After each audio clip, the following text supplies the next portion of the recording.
To all of you, distinguished delegates and guests, I want to give you a very warm welcome.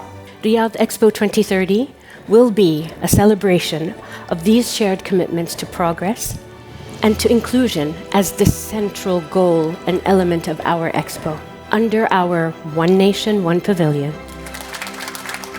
Together we believe the Riyadh Expo 2030 can globally alliances accelerate sustainable development and advance shared prosperity. Innovations I've talked about here show the potential of medicine we see today is actually curing disease